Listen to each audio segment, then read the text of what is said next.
Hola amigo, bienvenido a la transmisión de hoy. Vamos a hablar de poner a Dios primero. Y no hablaremos de forma ambigua, sino que vamos a ver áreas prácticas en las que debemos ponerlo primero. Si no es el primero en esas áreas, no lo será en nada.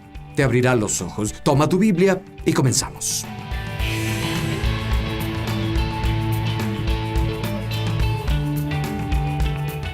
Vamos a tocar 4 áreas críticas donde es importante que Dios sea primero. En nuestras finanzas, con nuestras familias, ocurren 3 cosas cuando pones a Dios primero. Número 1, lo honramos. Damos honor a Dios y Él es digno de honor. En segunda, demostramos la fe, sin la cual sería imposible complacer a Dios. No difícil, sería imposible complacerlo sin fe. Es una demostración de fe cuando ponemos a Dios primero. En tercera, desata bendiciones en nuestra vida. Quiero que hablemos sobre las finanzas primero. Y aquí en Génesis capítulo 4 es el primer registro de un ser humano en el que se da cualquier clase de ofrenda a Dios. Hay algo a lo que se refieren los teólogos como la ley de la primera mención. Cuando un tema se introduce por primera vez en la Biblia, pon mucha atención, porque en general hay un principio muy importante en medio de eso, y vas a encontrar reiterado ese mismo principio a través de las Escrituras. Y hay algunos principios impresionantes que encontramos. Cuando Caín y Abel llevan sus ofrendas a Dios, ya saben, Caín cultivaba la tierra, Abel era ganadero. Y leemos en el verso 3 de Génesis capítulo 4. Tiempo después, Caín presentó al Señor una ofrenda del fruto de la tierra. Abel también ofrendó lo mejor de su rebaño, los primogénitos. Y el Señor miró con agrado a Abel y a su ofrenda, pero no miró así a Caín y a su ofrenda. Por eso Caín se enfureció y andaba cabizbajo. Algunos dicen, Dios no aceptó la ofrenda de Caín porque Dios quería un sacrificio animal. La Biblia no dice eso es una suposición teológica. Caín era agricultor y cuando se introdujo la ley, los que se ganaban la vida cultivando trigo, uvas, etc., llevaban los primeros frutos de eso como ofrenda y era completamente aceptable para Dios. Ambos hicieron bien al traer una ofrenda del trabajo que tenían. Pero había una distinción entre la ofrenda de Abel y la de Caín. Cuando la ofrenda de Caín se menciona, no se dice nada, es solo una ofrenda, sin descripción. Tal vez una ofrenda que no le costó nada, tal vez las obras. Pero cuando Abel trajo su ofrenda, dicen que eran los primogénitos. Y trajo lo más gordo, es decir, la mejor parte. Abel trajo lo primero y lo mejor a Dios. Caín solo trajo algo. Tal vez algo que no le costó. Y seguramente no era lo primero ni lo mejor, o lo habrían mencionado como lo hicieron con su hermano Abel. Dios respetó la ofrenda de Abel, pero no respetó la de Caín. Y seguimos en el verso 6. Vayan conmigo, por favor. Dice, el Señor le dijo, ¿por qué estás enojado? ¿Por qué andas cabizbajo? Si hicieras lo bueno, literalmente, si haces lo bueno, si das lo mejor, esa palabra significa que algo está bien o es lo mejor. Si das lo mejor, no serías aceptado. Y si no hicieras lo bueno, si no traes lo mejor, el pecado te acecha y quiere dominarte, pero tú puedes dominarlo. Hay cosas importantes aquí. Caín no ofreció lo mejor como Abel y Dios dijo, si hicieras lo que Abel serías aceptable. Y no lo hiciste porque hay otras cosas más importantes en tu vida, Caín. Hay distancia entre tú y yo y se refleja. Tu ofrenda mediocre refleja tu relación mediocre conmigo. Los primogénitos y lo mejor de Abel también eran un reflejo de su relación con Dios, en donde estaba con Dios. De hecho, el Nuevo Testamento habla de la historia y quiero que vean conmigo en Hebreos capítulo 11. Por favor, Hebreos capítulo 11. Y vamos a ver el verso 4, Hebreos 11, 4.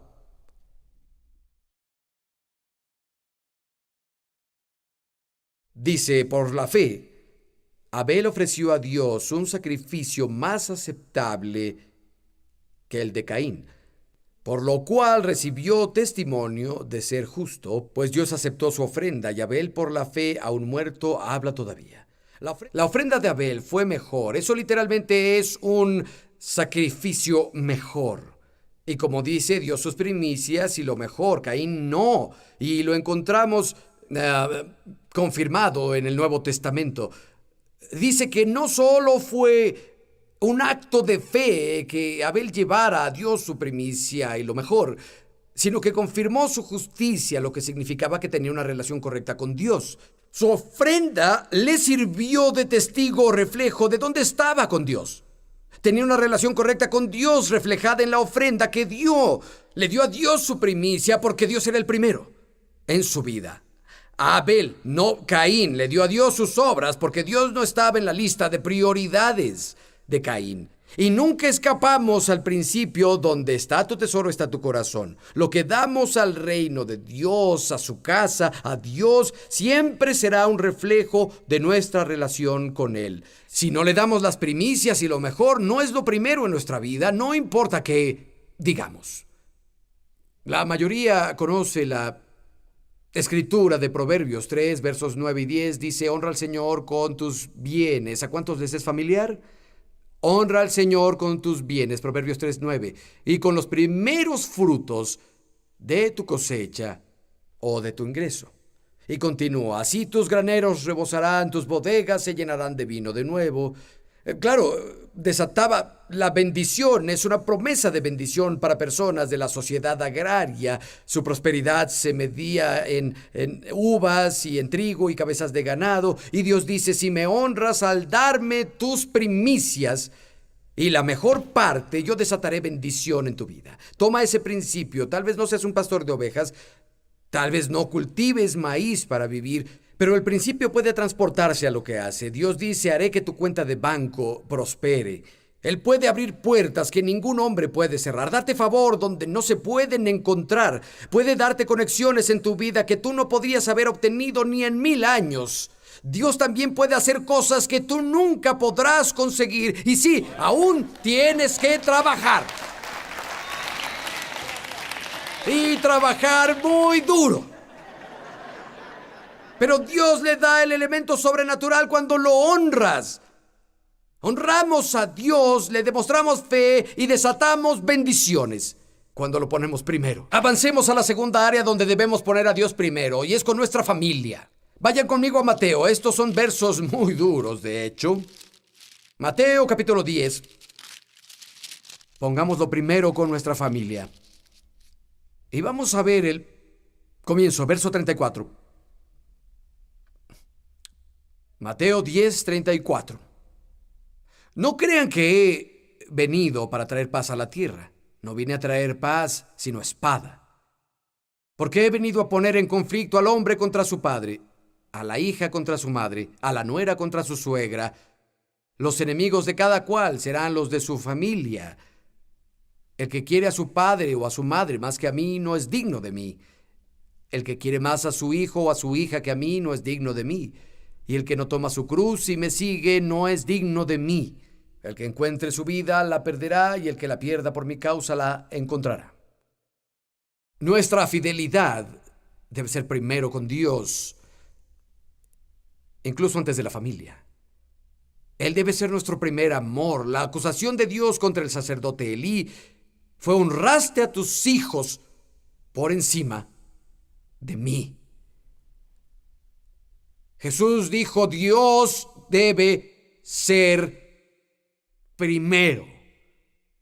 Había una joven que vino a la iglesia, era salvada y fue atendida en Cottonwood por muchos años, sigue en conexión con la iglesia, y ella tenía antecedentes budistas, y cuando aceptó a Cristo, su padre estaba furioso y le dijo: si no renuncias a Cristo, te voy a repudiar. Yo la aconsejé y hablé con ella, y lloró amargamente. Dijo: amo a mi padre, amo a mi familia, pero le dijo: Padre, te amo a mi familia, pero amo más a Jesús. Él salvó mi alma y no voy a renunciar a Él, no puedo. Le dijo, ya no eres mi hija. Y la echó de ahí. Eso es algo muy duro.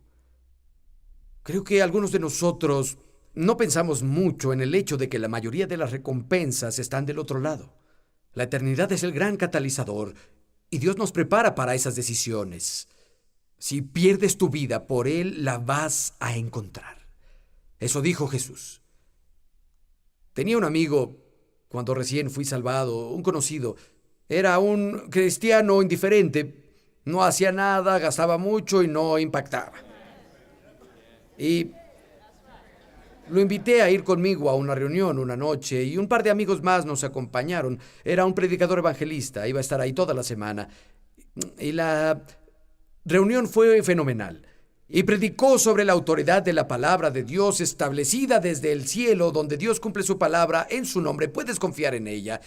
Y era revolucionario para ese chico. Lo volteé a ver y parecía que podías ver el foco encendido en su cabeza. Y estaba muy emocionado, sentado al borde de su silla al final de la reunión. No dejaba de hablar de eso. Decía, esto es lo que había buscado toda mi vida, es lo que me faltaba. Mi vida va a cambiar. Recógeme mañana a las 6 en punto. Voy a ir. A la mañana siguiente llegué a su puerta a las 6 en punto. Toqué y nadie respondió. Seguí tocando, nadie contestó.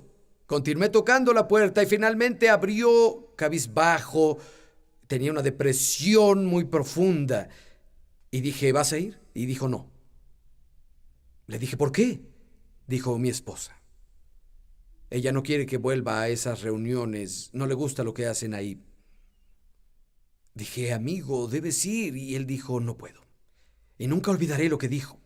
Dijo, si Jesús estuviera aquí y mi esposa estuviera aquí y tuviera que elegir, elegiría a mi esposa.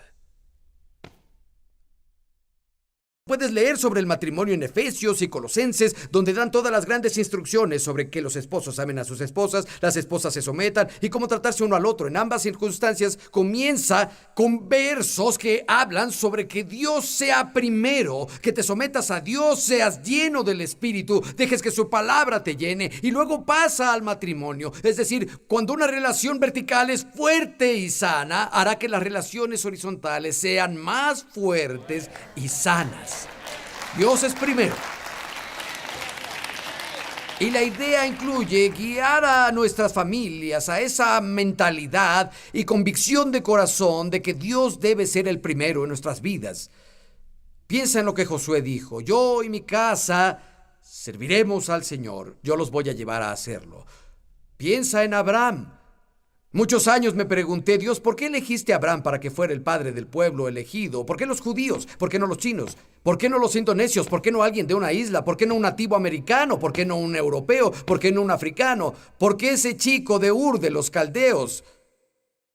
Y en la Biblia Dios solo da una razón para elegir a Abraham. La encuentras en Génesis 18. Dice, porque lo conozco. Literalmente en hebreo dice, yo lo elegí, lo aparté, porque Él ordenará a sus hijos después de Él que guarden los caminos del Señor. Porque Él los guiará y les va a sembrar que Dios debe ser el primero en su vida. Y Abraham lo demostró al ofrecerle a Isaac en obediencia a Dios en el altar. Dios era primero en su vida. Y debemos guiar a nuestras familias a Él.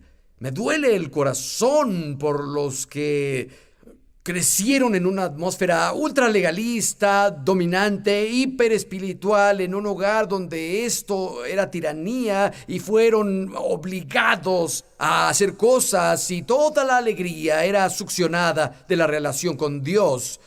Y algunos, por la gracia de Dios, están en la iglesia aún a pesar de eso. Yo los felicito. Estoy hablando de guiar a sus familias a través del ejemplo, más que otra cosa. A través del diálogo abierto y honesto donde se puede hablar. Claro, teníamos reglas en la casa. Estar en una casa sin reglas sería como ir en una carretera conduciendo nuestro auto y que no hubiera reglas en el camino. Tendrías muchos accidentes. Necesitas reglas en tu casa. Mis hijos, aunque son adultos, entienden que aún hay reglas cuando están bajo mi techo. Pero siempre nos esforzamos en guiar por el ejemplo. y en escuchar las preguntas y hablar las cosas. Y creo que si haces eso al final, verás que tu familia te sigue y seguirás a Cristo.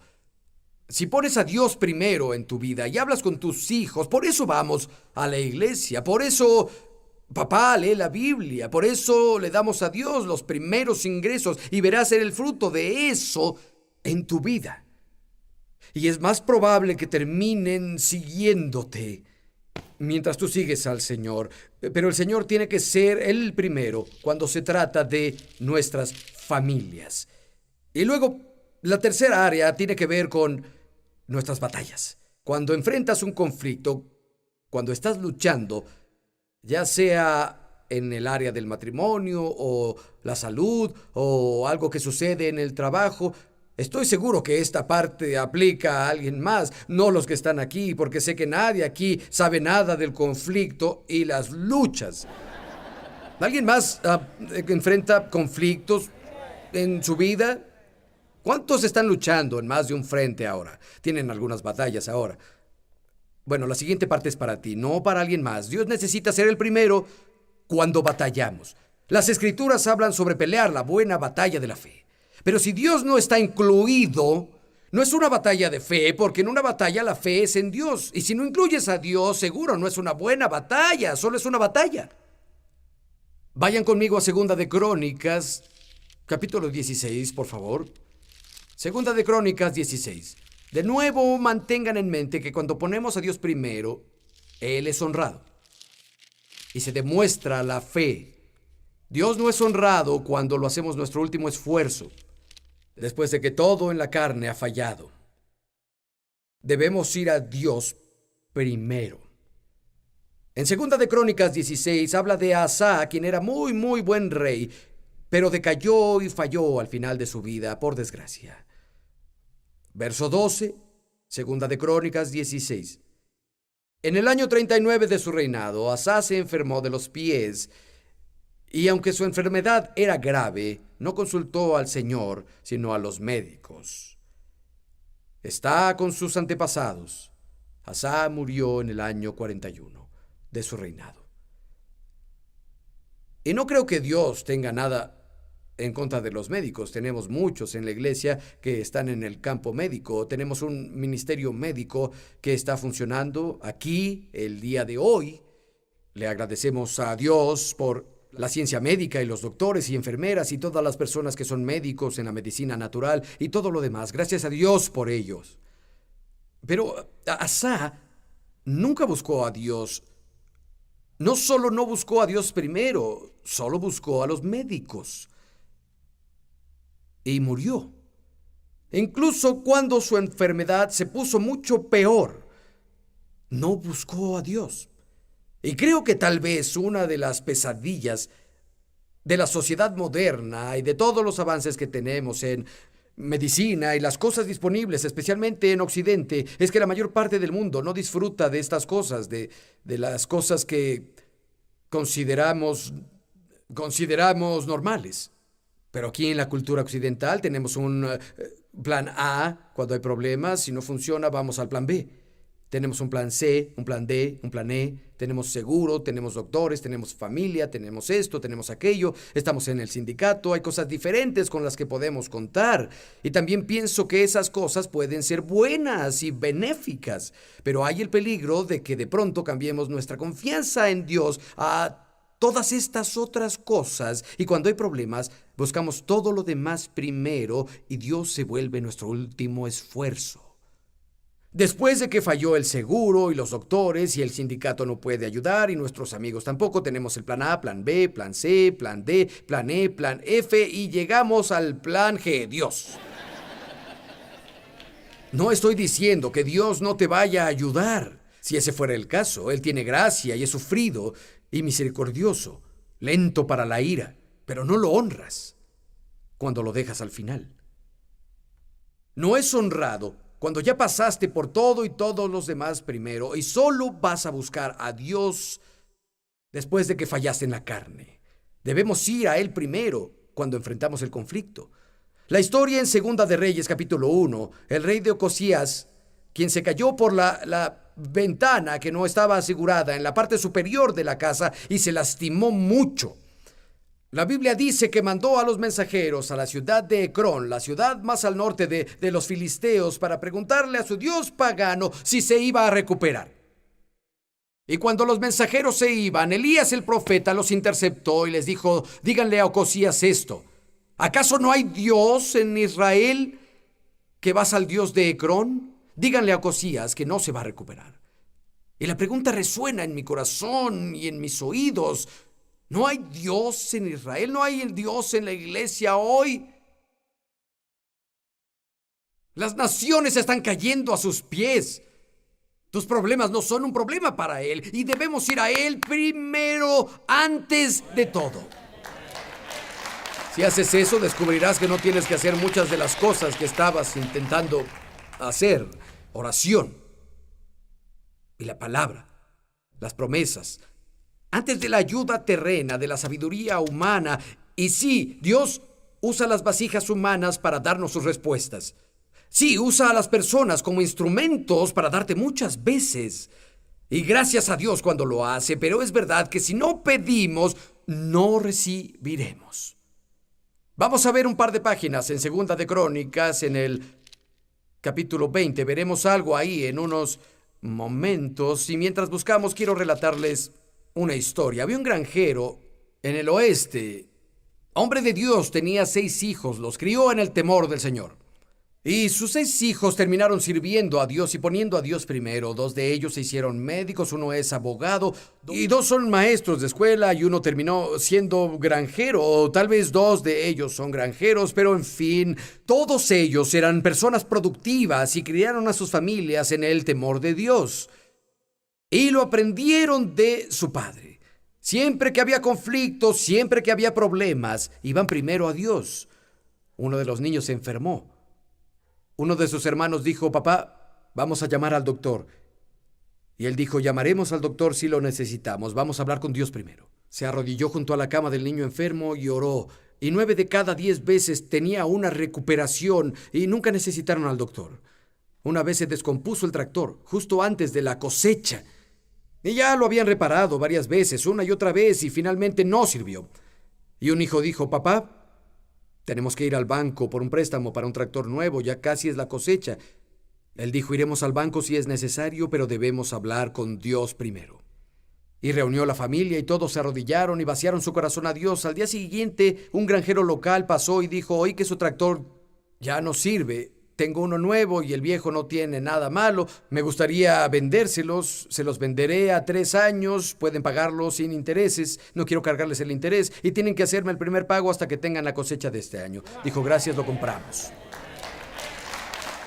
Esos niños vieron el fruto de poner primero a Dios. Y se les quedó tan grabado que era muy natural que hicieran lo mismo. Y aquí en Segunda de Crónicas encontramos la historia del rey Josafat. Él aprendió una lección valiosa cuando fue confrontado por un ejército que enfrentaba una batalla imposible. Vamos a leerlo comenzando en el verso 2. Y alguien fue a informarle: una gran multitud viene contra ti del otro lado del mar, de Siria. Ahora están en Hazezón Tamar, en Engadi. Atemorizado, Josafat mandó emisarios al faraón, rey de Egipto, para hacer alianza con él. No, Josafat temía y llamó a sus generales y a sus comandantes y le llevaron una estrategia de batalla.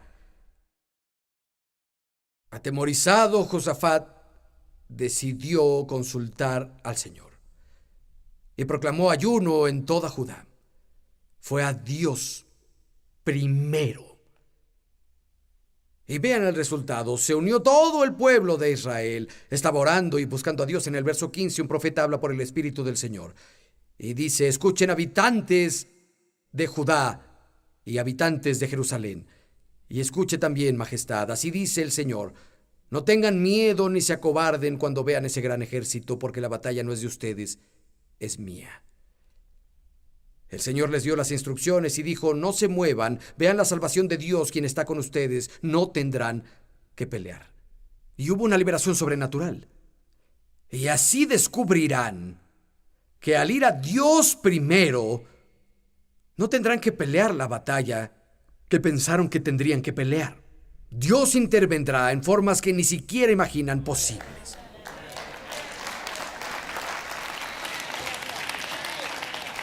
Escucha, creo en el cuerpo de Cristo, nos necesitamos unos a otros. La Biblia dice que en la multitud de consejeros hay sabiduría y francamente no puedes hacerlo solo.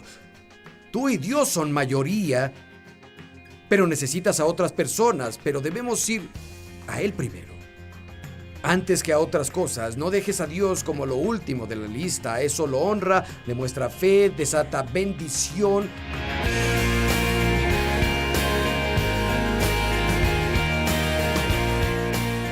Amigo, Dios merece ser el número uno en tu vida. En los conflictos de tu vida, ve a Él primero. Vamos a honrar a Dios al buscarlo para que nos libere, nos dé salud, respuestas, en lugar de hacer que sea nuestra última alternativa. Cuando todo lo demás ha fallado, después de cansarnos en nuestra carne, Dios es misericordioso, Él nos ayuda, pero ¿sabes qué? Es mejor honrarlo. Ve a Él primero cuando tengas problemas, no te decepcionará. Descubrirás que si vas a Dios primero, no necesitarás nada más. Eso es más que suficiente. Te ama, te va a ayudar. Pon tu confianza en Él justo ahora. ¿No crees que es intrigante que Jesús diga que la felicidad tiene que ver con la obediencia a los mandamientos de Dios? Porque contrariamente a lo que el diablo te susurra al oído, los mandamientos de Dios no son una carga, son una bendición. No son complicados, son liberadores.